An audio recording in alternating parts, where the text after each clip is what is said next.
끝난 다음에 한 말씀 안 해주신다고 또 저기 컴플레인이 들어와서 제가 찬양 끝나고 꼭 한 말씀 해드려야 되겠더라고요.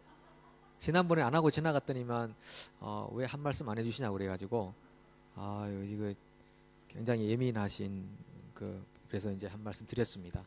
오늘은 분명히 드렸습니다. 예. 우리가 에스라 강해를 지난주까지 다 마쳤고 오늘은 이제 느헤미야서로 들어왔는데, 느헤미야는 3차 포로 귀환의 기수로 온 분입니다. 그래서 2차는 에스라가 기수로 왔고 3차 때는 이제 느헤미야가 기수로 오게 되는데 약 13년 정도의 차이가 납니다. 거의 동시대라고 해도 과언이 아닐 정도의 유사한 시대에 에스라와 느헤미야가 들어오는데, 원래 이 에스라 느헤미야는 한 권의 책이었습니다. 그런데 이제 나중에 분리돼 가지고 에스라서가 되고 느헤미야서가 이렇게 된 거죠. 느헤미야라는 이름의 뜻은 야훼의 위로, 여호와의 위로라는 그런 뜻입니다.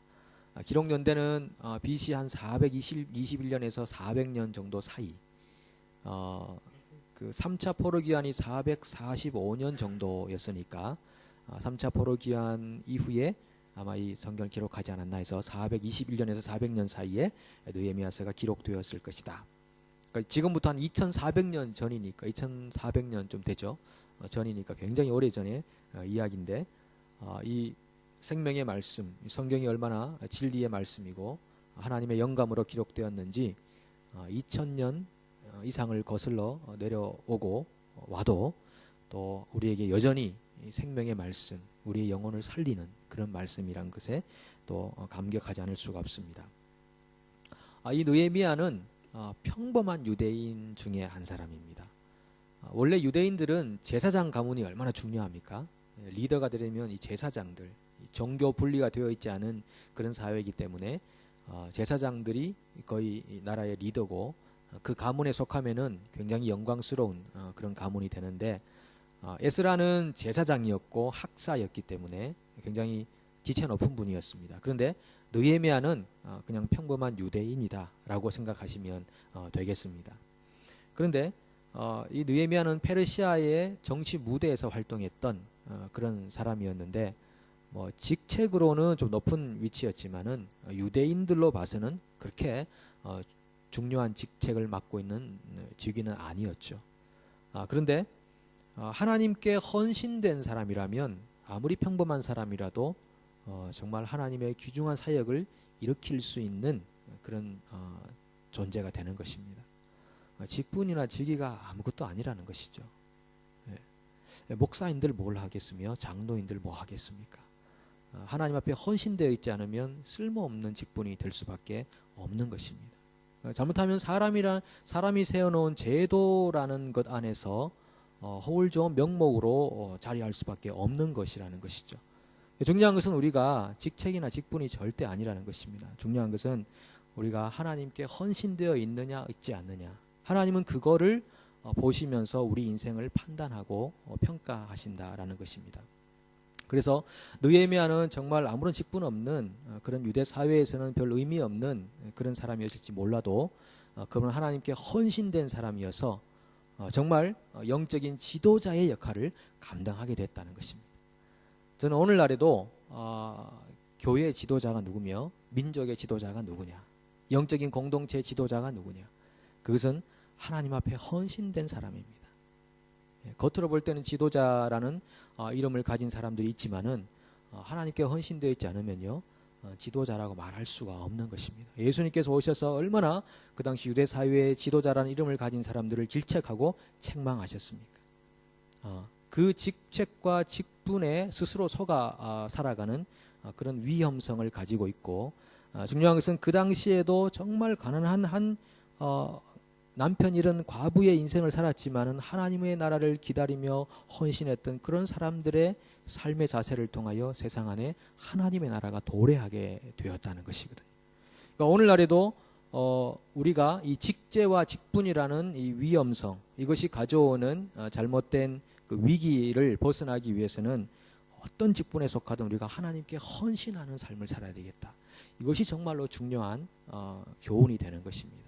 느헤미야는 평범한 유대인이었으나 그러니까 하나님께 헌신한 사람이어서 이스라엘을 새롭게 일으키는 지도자의 삶을 살 수 있었다라고 하는 것입니다. 저는 한 번씩 그냥 집사였으면 좋겠다 하는 생각을 한 번씩 합니다. 목사이기 때문에 헌신하는 그 삶이 오히려 더 어렵고 힘들다는 생각을 가만히 해봅니다. 목사를 가만히 두지 않는 세상 아닙니까? 근데 정말 제가 집사였다면 정말 제가 구석에 앉아서 묵묵히 그냥 제 일만 하고 싶은 그런 소망이 간절히 있는 겁니다. 정말 하나님 나라를 바라보면서 사람들에게 시달리지 않고 사람들에게 시달리지 않고 그냥 묵묵히 내가 하나님과의 관계 안에서 참 진실하게 한번 살아보고 싶은 그런 소망이 막 들더라고요. 그 실현 가능성이 있을지는 잘 모르겠습니다. 그런 소망이 드는 겁니다. 정말 지도자가 누구냐? 정말 지도자는 하나님 앞에 헌신되어 살아가는 사람입니다. 정말 저 구석에 앉아가지고 정말 눈물로서 하나님의 나라를 간절히 사모하고 기도하는 사람, 그 사람이 지도자가 되는 것입니다. 느헤미야는 그런 사람이었거든요. 저는 여러분들이 그런 지도자가 되기를 원합니다. 느헤미야는 또 이 정치인으로서 이방 왕인 아닥사스다에게 크게 인정받은 사람이었습니다. 우리 보통 그 교회 다니면서 교회 안에서는 인정을 받는데 밖에 나가서는 인정 못 받는 분들이 많이 계셔요. 참 안타깝습니다. 기도 열심히 한다고 하는 어떤 교회 한 성도님인데 밖에서 너무 이렇게 사람을 괴롭혀가지고 그 소문이 막 사람들에게 막 이제 회자가 되는 그런 상황들을 보면서 그분 도대체 뭘 위해 기도하나 하는 생각을 해보는 겁니다. 기도는 열심히 하는데 세상에서는 지탄을 받는 그런 삶을 산다는 것이죠. 과연 우리가 무엇을 위해 기도해야 되는가? 정말 하나님 앞에 인정받는다면 우리가 살고 있는 직장 그리고 사회 안에서 사람들에게 인정을 받아야죠. 그러니까 인정받기 위해 일하는 게 아니라 열심히 주님의 사람으로 일하다 보니까 자연스럽게 인정받는 그런 삶이 영적 예배의 삶이 아닌가 하는 것입니다. 느헤미야는 아닥사스다 왕에게 굉장히 인정받는 사람이었어요.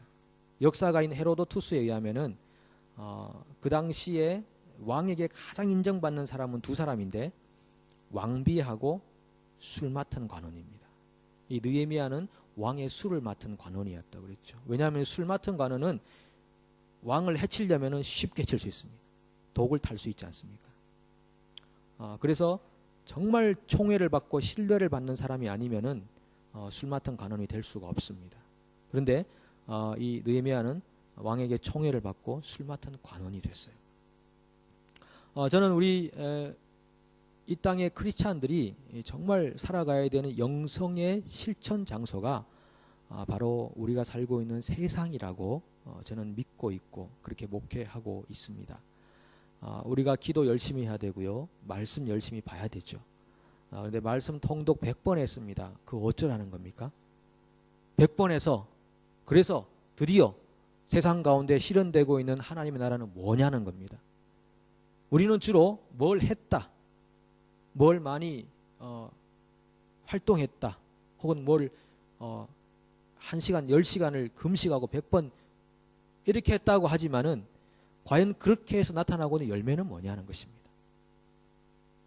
그래서 우리가 살고 있는 삶 속에서 삶의 현장 가운데서 저 사람 정말 다르게 산다. 정말 다른 사람이다.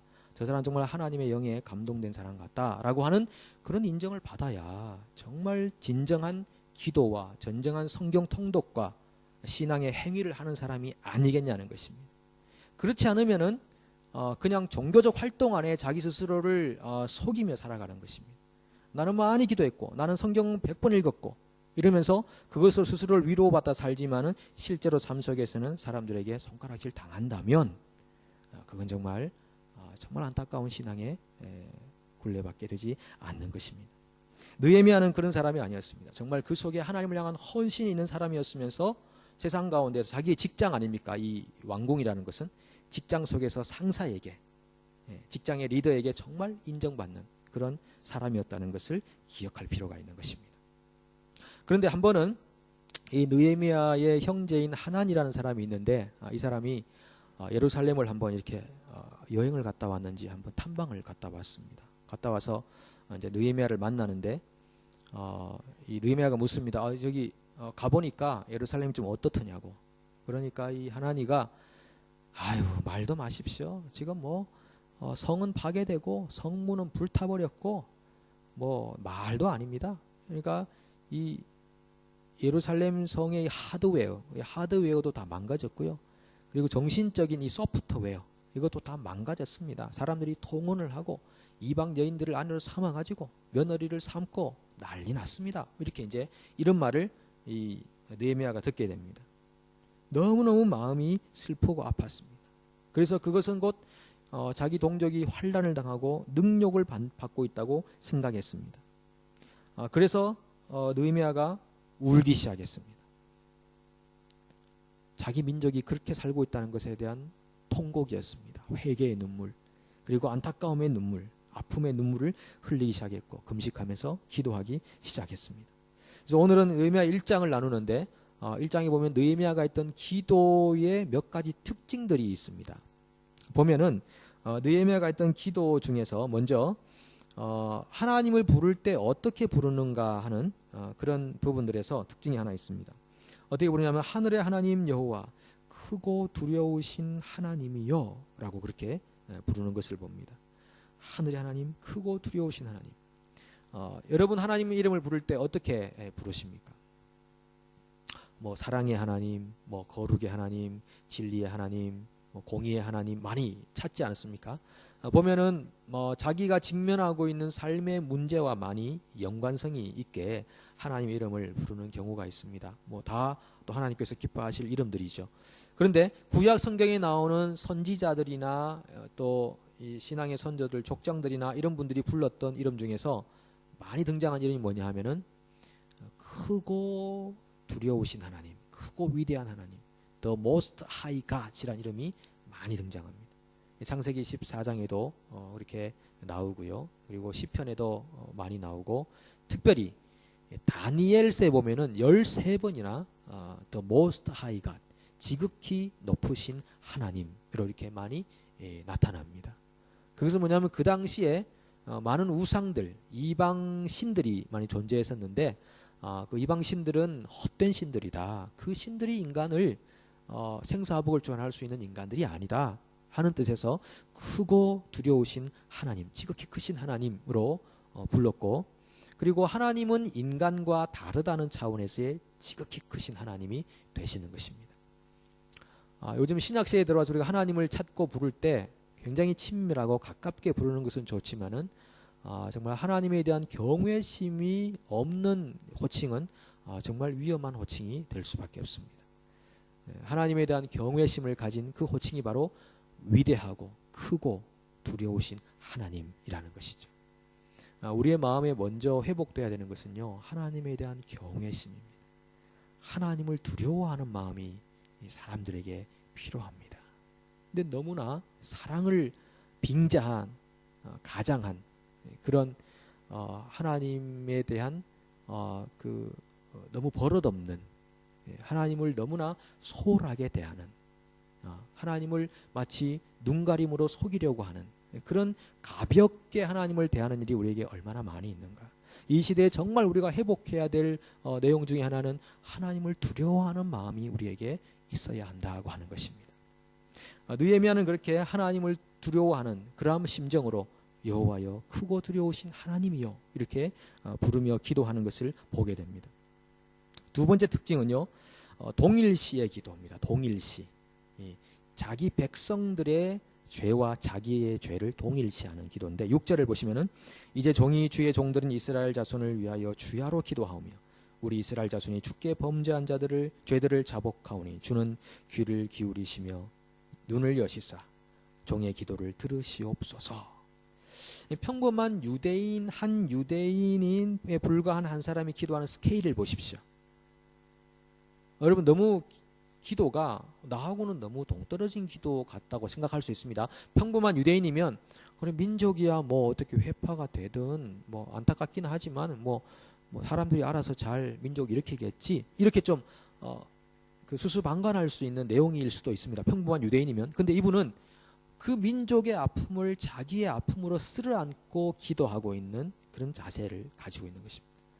평범한 유대인의 기도의 스케일을 보십시오. 얼마나 정말 진지한 스케일입니까? 여러분 모두가 이렇게 기도해야 되는 것입니다. 하나님, 우리 민족의 죄악을 보십시오. 뉴질랜드 땅의 죄악을 보십시오. 우리가 범죄하였나이다. 주의 종의 기도를 들으시옵소서.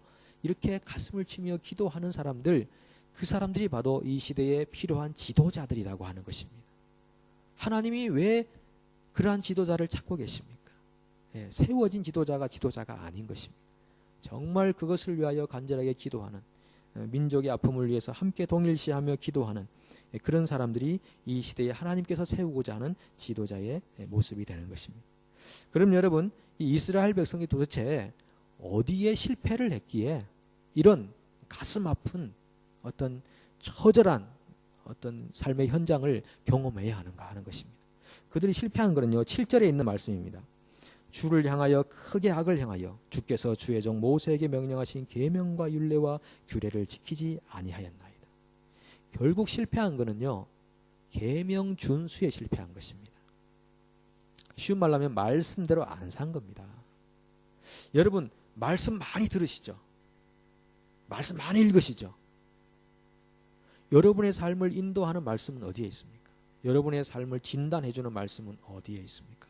내가 하루하루 삶을 살아가면서 내 삶이 옳은지 아닌지를 점검해주는 말씀은 어디에 있냐는 것입니다. 말씀 아는 것 따로 내 생활 따로입니다. 물과 기름이 섞이지 않는 것처럼 분리되어 사는 경향이 굉장히 많습니다. 저도 가끔 생각해 보면은 내가 말씀대로 살지 않는 거 아닌가? 말씀 따로, 말씀을 전하면서도 말씀 따로, 그리고 내 생활 따로 일 위험성이 다분히 많다는 것입니다. 듣는 여러분들은 또 오죽 더 또 그런 위험성이 있겠냐는 것입니다. 그래서 이스라엘 백성이 실패한 것은 계명 준수에 실패했는데요. 그러면 회복해야 하는 것은 반대로 생각하면 되지 않습니까? 계명을 준수하면 되는 것입니다. 예수님께서 부활하고 승천하실 때 이렇게 말씀하시죠. 너희는 가서 모든 민족을 제자로 삼아 아버지와 아들과 성령의 이름으로 세례를 주고 내가 너희에게 분부한 모든 것을 가르치고 그리고 지키게 하라, 이겁니다. 예수님께서 말씀하신 대로 가르치고 그리고 말씀하신 것을 지키며 행하며 살게 하라, 이걸 예수님께서 강조하셨다는 것 아니겠습니까? 이 지상 명령, 이 땅에서 최고의 명령이라고 말씀하지 않습니까? 그래서 우리에게 회복이 필요한 것은 말씀대로 사는 훈련의 회복인 것입니다. 여러분, 말씀 묵상 많이 하시죠? 말씀하시면서 예수 그리스도의 이름으로 범사에 감사라, 하나님 오늘 감사라고 그랬군요. 예, 감사 하나님 감사합니다 하고 일어나가지고 자녀들을 불러놓고 너 이놈 이렇게 가지고 되겠느냐, 도대체 내 옆집에 있는 아이는 봐라, 벌써 저기 좋은 성적 가지고 와서 대학을 들어간 지가 몇 년이고 뭐 이렇게 쭉 하면서 금방 기도하고 범사에 감사합니다 그래놓고 바로 거기서 쏟아내는 거죠. 그러니까 묵상 시간은 너무너무 홀리하고 거룩한데 묵상 딱 끝남과 동시에 거룩과 멀어지면서 세속으로 들어가는 이런 성 속의 분리가 굉장히 많이 있다는 것을 저도 경험하고 있고 여러분도 많이 경험하시지 않나 싶습니다. 예. 그러니까 우리 삶 속에 정말 회복해야 되는 것은 말씀대로 한번 살아보는 겁니다. 예를 들면 오늘 하루 하나님께 감사해야지, 그러면 하루 종일 그 감사를 훈련하는 겁니다. 여러분, 많은 것 할 필요 없습니다. 하루에 한 가지씩만이라도 범사에 감사하자, 주 예수 그리스도의 이름으로 감사하자. 그 다음 나는 또 일어나면은 또 뭘 해야 되겠습니까? 찬양하라. 온 땅과 만물 들아 여호와를 찬양하라. 그래, 내가 오늘 하루 종일 하나님의 이름을 찬양하겠다. 불평이 나고 짜증이 나는 게 있어도 하나님의 이름을 찬양하겠다.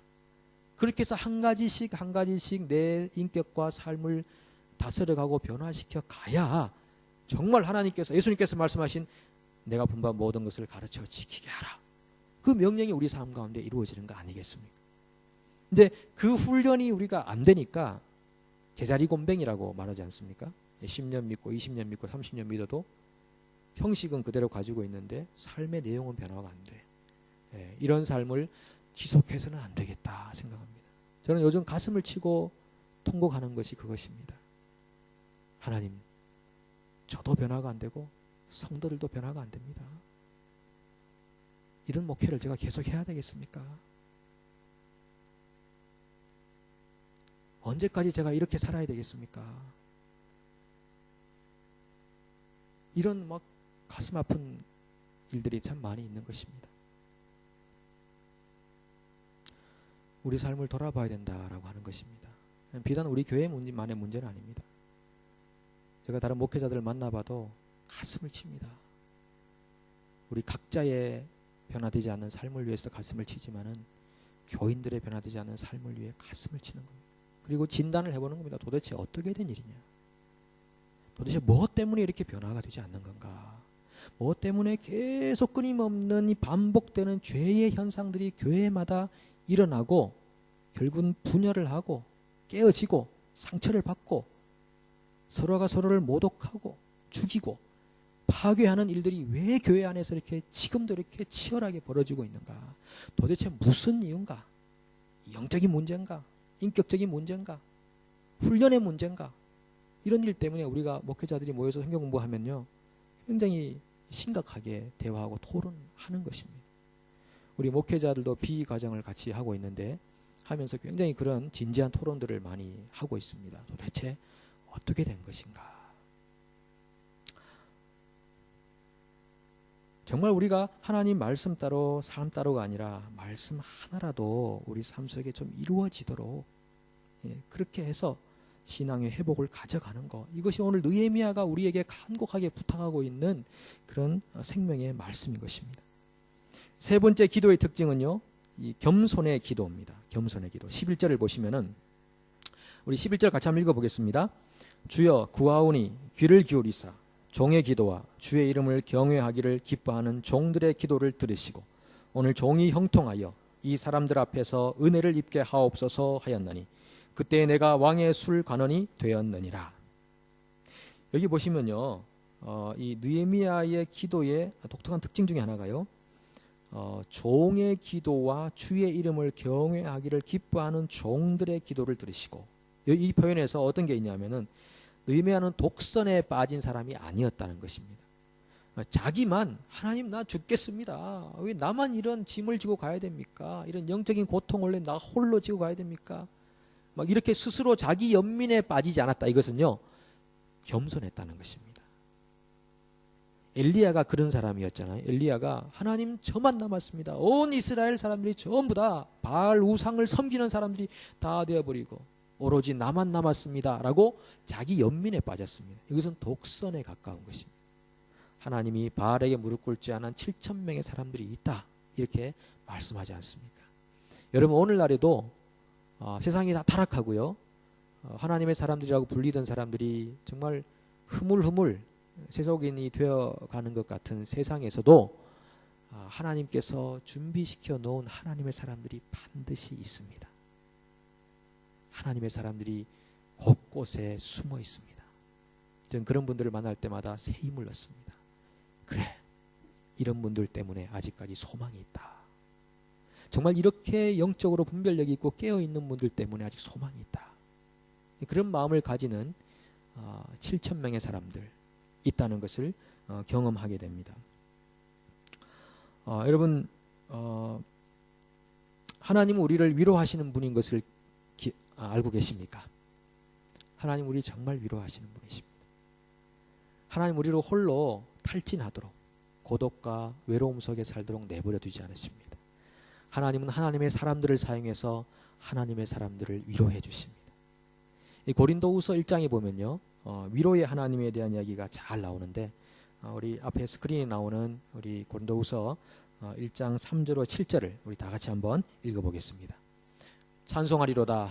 그는 우리 주 예수 그리스도의 하나님이시여 자비의 아버지시여 모든 위로의 하나님이시며 우리의 모든 환난 중에서 우리를 위로하사 우리로 하여금 하나님께 받는 위로로서 모든 환난 중에 있는 자들을 능히 위로하게 하시는 이시로다. 아멘. 벌써 끝났습니까? 더 있는 것 같은데 더 읽어보겠습니다. 그리스도의 고난이 우리에게 넘친 것 같이 우리가 받는 위로도 그리스도로 말미암아 넘치는도다. 우리가 환난 당하는 것도 너희가 위로와 구원을 받게 하려는 것이요 우리가 위로를 받는 것도 너희가 위로를 받게 하려는 것이니 이 위로가 너희 속에 역사하여 우리가 받는 것 같은 고난을 너희도 견디게 하느니라. 너희를 위한 우리의 소망이 견고함은 너희가 고난에 참여하는 자가 된 것 같이 위로에도 그러할 줄을 알미라. 아멘. 하도 길어서 무슨 말씀인지 잘 모르시겠죠. 여기 보면은 고난이란 말과 위로란 말이 동시에 나오는데 사도 바울 일행이 받는 고난이 고린도 교인들이 받는 고난을 위로하게 만든다라는 겁니다.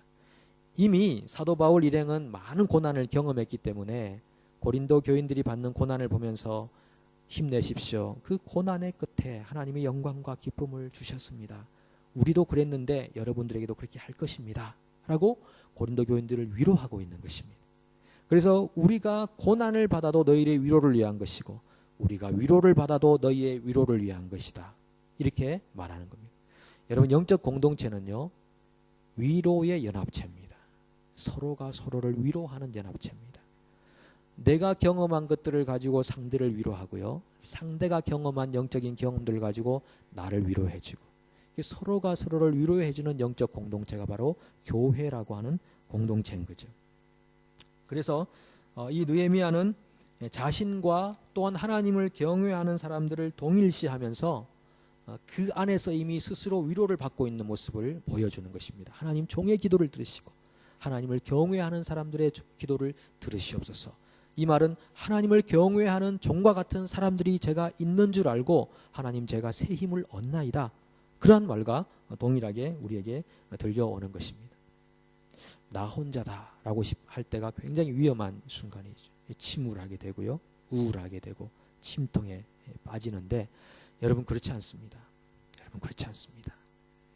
하나님이 여러분들에게 새 힘 주실 것이고 위로자를 보내주실 것입니다. 저는 가끔씩 힘들고 어려울 때마다 하나님이 위로자를 보내주시더라고요. 그걸 보면서 하나님 정말 그러시군요. 하나님은 하나님의 교회를 진리 가운데 세우려고 하시고 영적으로 올바르게 세우려고 하시는 분이시군요. 지친 종을 이렇게 위로해 주시는군요.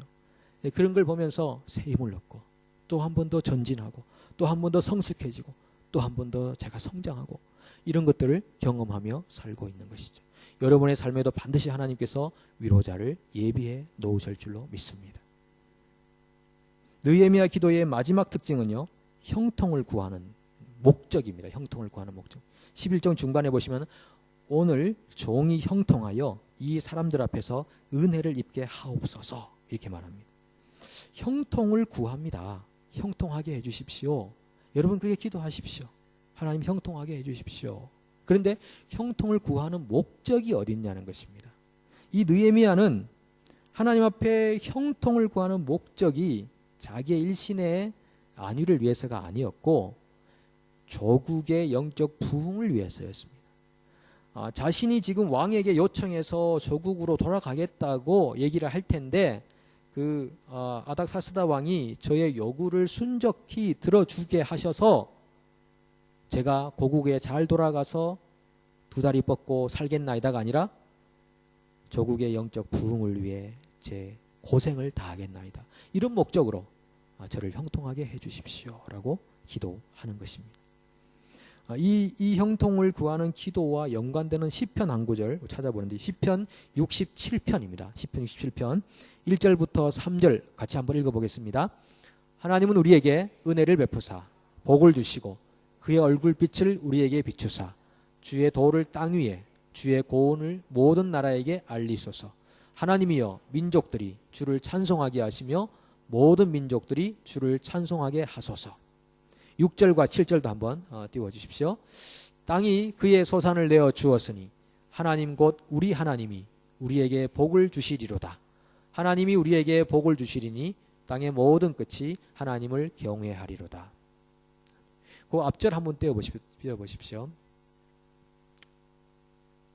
앞에 화면. 예. 여기 보십시오. 보시면은 하나님 우리에게 은혜를 베풀어 주십시오. 우리에게 복을 주십시오. 얼굴빛을 우리에게 비추어 주십시오. 다 어쩌면은 자중심적인 기도라고 할 수 있잖아요. 우리에게 주십시오, 주십시오, 주십시오. 그렇게 해서 뭘 하겠다는 거냐면 주의 도를 땅 위에 주의 구원을 모든 나라에게 알려주십시오. 그렇게 함으로써 민족들이 주를 찬송하게 하시고 모든 민족들이 주를 찬송하게 해주십시오. 하나님 우리에게 은혜를 주셔서 결과적으로 그 은혜가 모든 민족이 주를 찬송하는 결과로 나타나게 도와주십시오 라는 그런 기도가 되고요. 그 다음에 6절 7절도 보시면은 하나님 우리에게 복을 주십시오. 하나님이 우리에게 복을 주시면은 땅의 모든 끝이 하나님을 경외할 것입니다. 형통을 구하고 복을 구하고 은혜를 구하지만은 그 목적이 어디 있냐 하면은 땅의 모든 끝이 모든 민족이 주를 찬송하게 해 주십시오라는 것입니다. 지금 느헤미야가 기도하는 것도 바로 그것입니다. 종을 형통하게 도와주시사 그리고 조국의 영적 부흥이 이루어지게 하여 주시옵소서라는 기도가 되는 것입니다. 여러분도 기도하실 때 형통하게 해달라고 기도하십시오. 그리고 하나님 여러분들을 형통하게 하사 결국 궁극적으로 하나님의 나라가 이 땅에 이루어지도록 해달라고 간구하십시오. 우리가 은혜를 받고 주의 빛이 우리에게 비춰지고 우리가 은혜가 충만하게 되어서 하나님 결국 우리가 살고 있는 이 땅이 우리와 함께 더불어 살고 있는 민족들이 하나님의 구원을 경험할 수 있도록 도와주시옵소서. 이런 기도가 여러분들에게 있기를 기도합니다. 저도 기도합니다. 하나님 종을 형통하게 해주십시오. 교회를 형통하게 해주십시오. 그래서 이 지역의 사람들이 주를 보게 해주십시오. 이 땅의 민족들이 주님께 돌아오게 해주십시오. 여러분의 삶이 형통하기를 원합니다. 그리고 여러분의 삶과 연합된 우리의 모습을 통해서 우리 주변에 있는 사람들이 주를 경외하게 되고 주님께 돌아오는 놀라운 구원의 역사가 이루어지기를 간절히 축복합니다. 함께 기도합니다.